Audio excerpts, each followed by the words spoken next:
A la doctora Odrimeri Matallana, pediatra de la Universidad del Valle, especialista en endocrinología pediátrica de la Universidad de Alabama, profesora de la Universidad del Valle, con el tema talla baja en pediatría. Bienvenida, doctora. ¿Puedo señalar de aquí?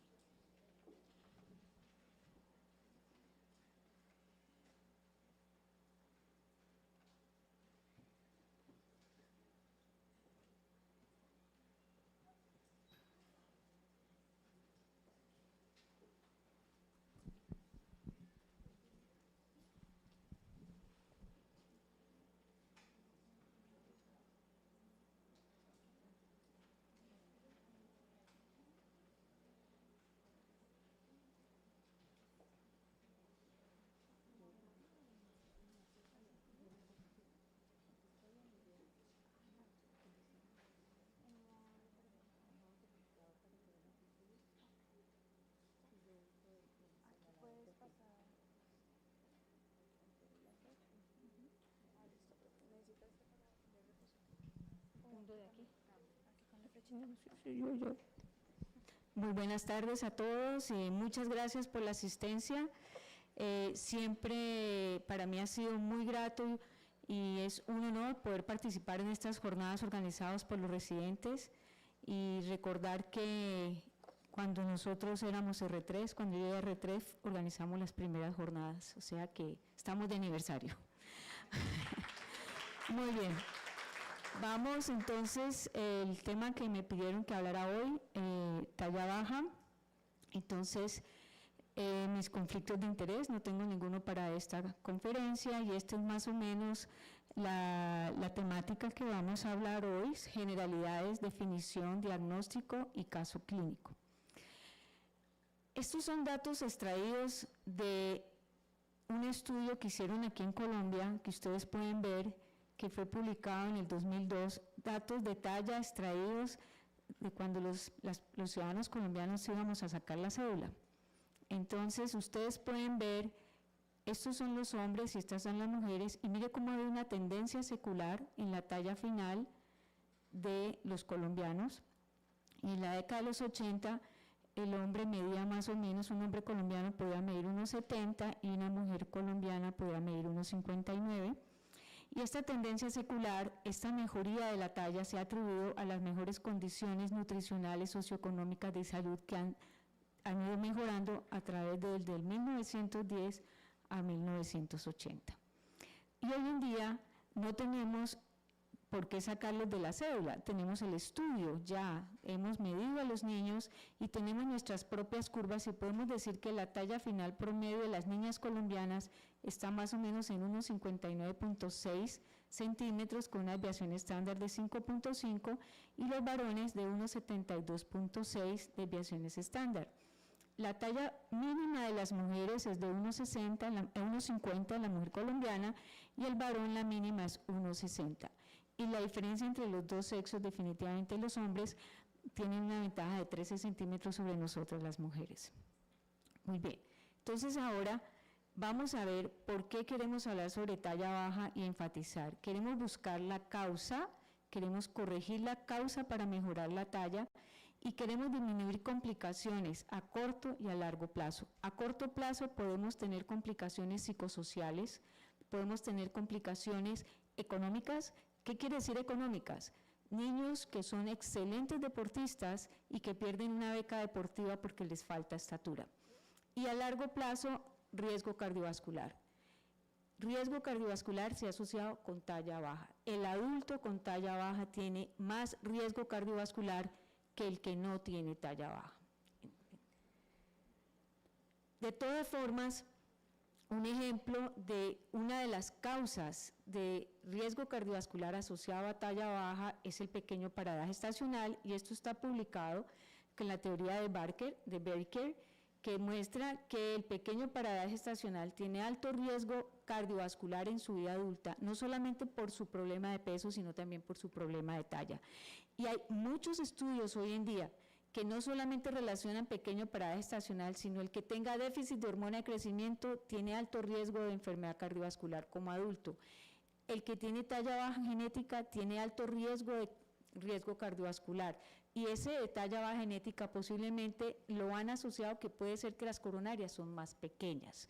Es decir, que si nosotros queremos prevenir a largo plazo riesgo cardiovascular por talla baja, tenemos que hacer el esfuerzo de buscar la causa y corregirla para poder disminuir este riesgo. ¿Cómo definimos entonces talla baja? Definimos talla baja, 2 desviaciones estándar por debajo del promedio para la edad, o por debajo del percentil 3, o 1.5 desviaciones estándar por debajo de la talla parental media, o aquel niño que tiene pérdida de velocidad de crecimiento, pero no se encuentra por debajo de 2 desviaciones estándar ni por debajo del percentil 3. Gráficamente, cuando hablamos por debajo de 2 desviaciones estándar o percentil 3, este es el ejemplo, esta es la mínima, y aquí este niño tiene 2 desviaciones estándar, esta niña 2 desviaciones estándar por debajo del percentil 3, y aquí quiero mostrarles lo que es la talla parental media. Aquí tenemos una talla parental media. ¿Cómo calculamos la talla parental media? El promedio de la talla de los papás. Y si es niño, sumamos 6.5 centímetros, y si es niña, le restamos 6.5 centímetros. Y vamos a ubicar eso al final del crecimiento, de la curva de crecimiento, y aquí la ubicamos en este caso, y la niña tiene esta talla, no tiene talla baja porque por definición estadística por debajo de 2 desviaciones estándar, pero si yo llevo esta talla parental media y me voy por toda la desviación estándar, a la edad de la paciente, yo miro cuántas desviaciones estándar hay entre esta y la talla parental media, y si está más de 1.5 desviaciones estándar, esa niña tiene talla baja por definición. Y hay que investigar por qué. Cuando hablamos de 1.5 desviaciones estándar, podemos englobar y decir más de 10 centímetros. Si tiene más de 10 centímetros de diferencia, es una talla baja con relación a la talla parental media. Bueno, esta es una foto de una población en la India, donde ustedes ven un individuo de talla normal, individuos con displasia ósea, individuos con déficit hormonales y un paciente con cretinismo o hipotiroidismo. Entonces, nosotros queremos buscar la causa, queremos corregirla y tratar de que estos pacientes lleguen a su talla genética. Bueno, repasemos un poquitico el eje que nos hace crecer. Tenemos en el hipotálamo, el hipófisis, el hígado y definitivamente la placa de crecimiento, que es el resultado final y el que nos va a hacer crecer.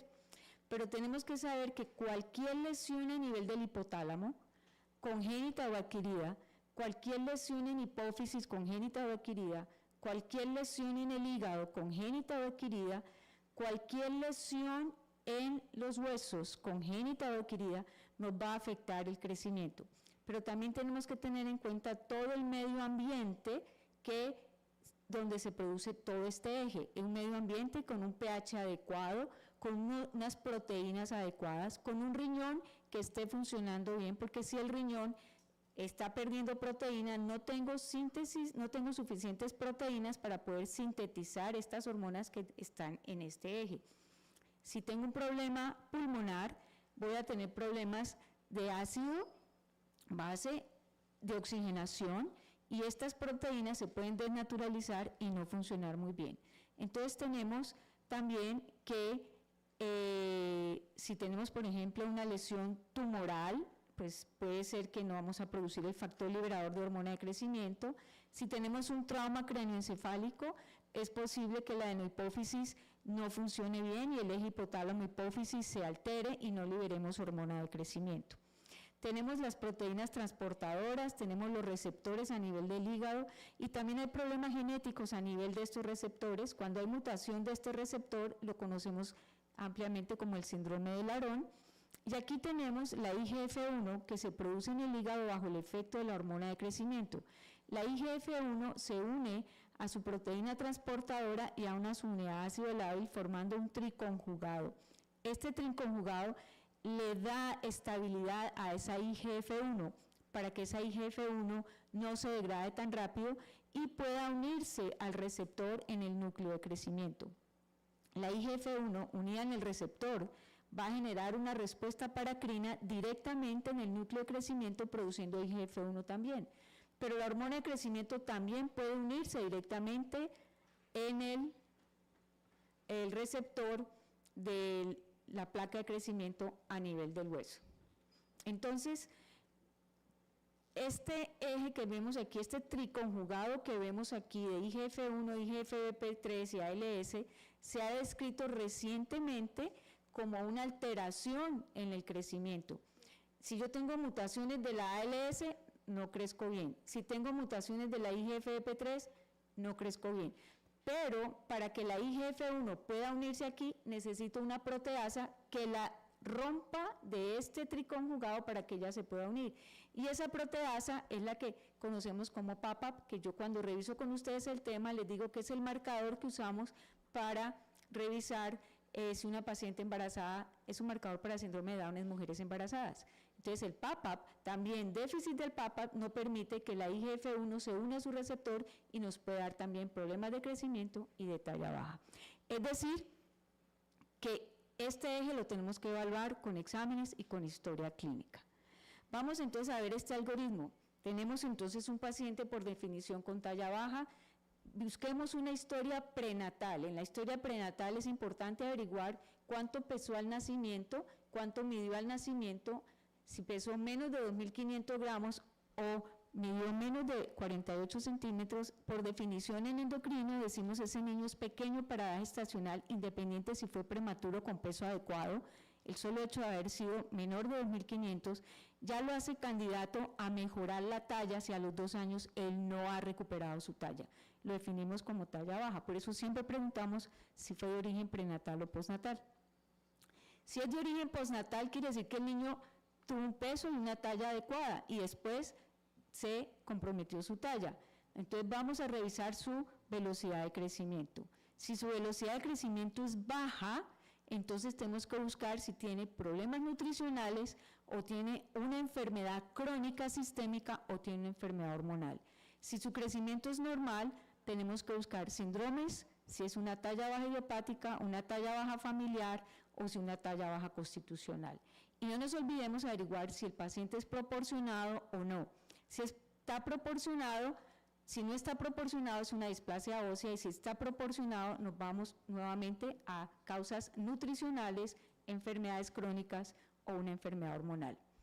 Proporcionado significa que tenemos que ver la talla sentado para ver si tiene o no tiene una displasia ósea.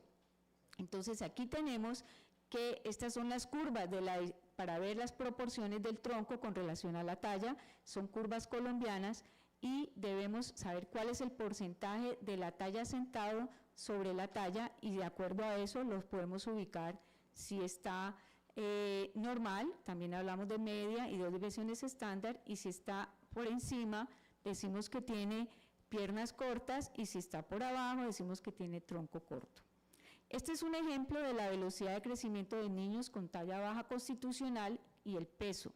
Aquí vemos que el niño crece bien, desacelera un poquito antes de la pubertad y luego hace su catch-up, hace su aumento de velocidad de crecimiento y llega a su talla parental media. Y su peso va constante.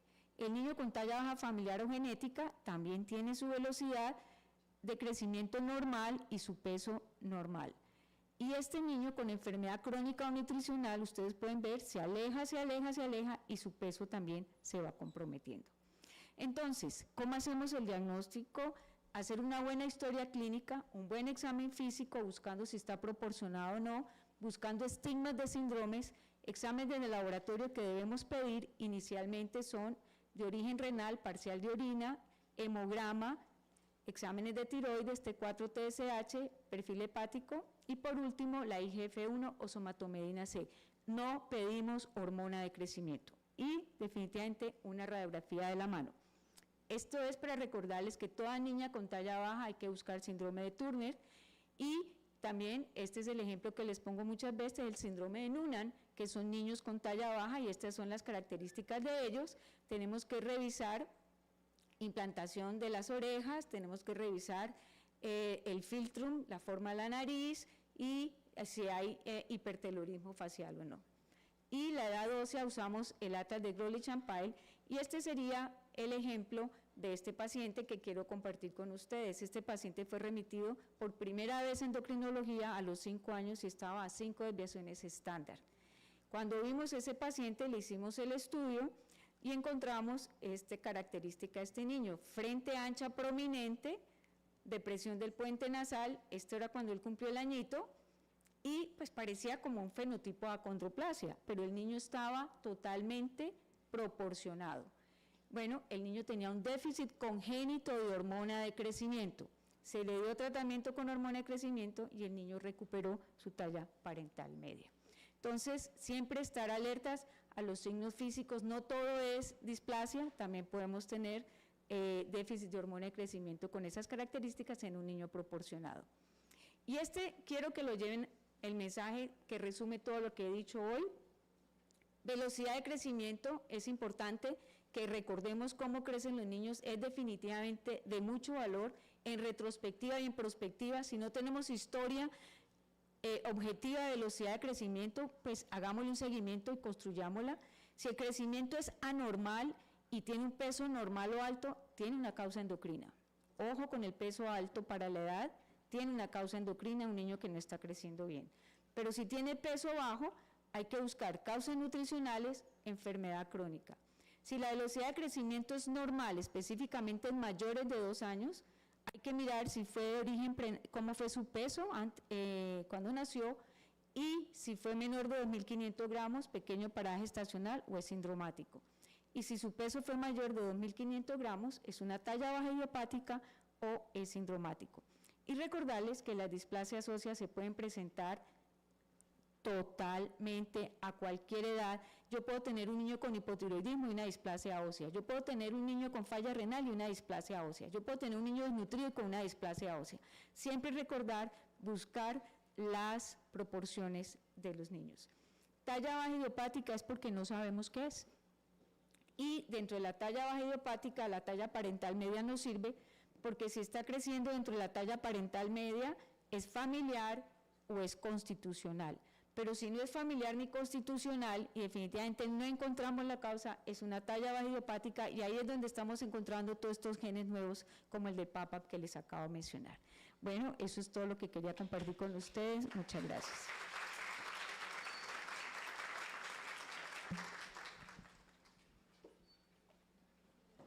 Muchas gracias a la doctora Matallana por su magnífica conferencia. Le agradecemos estas nuevas perspectivas que nos da sobre este tema. A continuación, unas preguntas del público.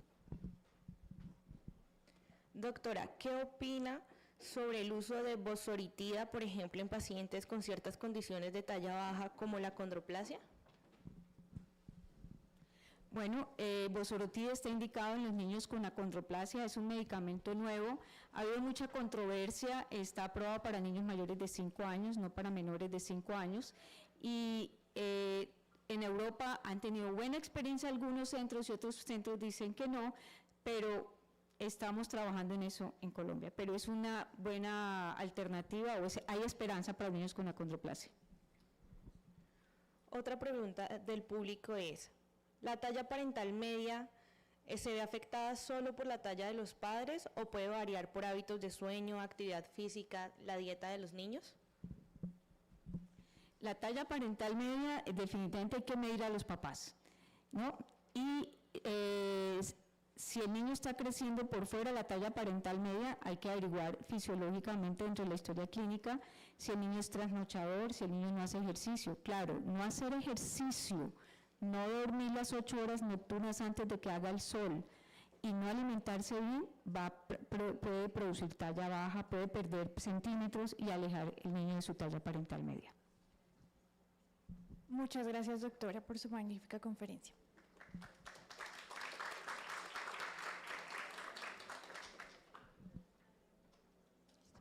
Finalmente, y para cerrar este primer ciclo de conferencias, los invitamos a participar de nuestro primer conversatorio, a cargo de las doctoras Ingrid Viviana Hoyos, pediatra neonatóloga,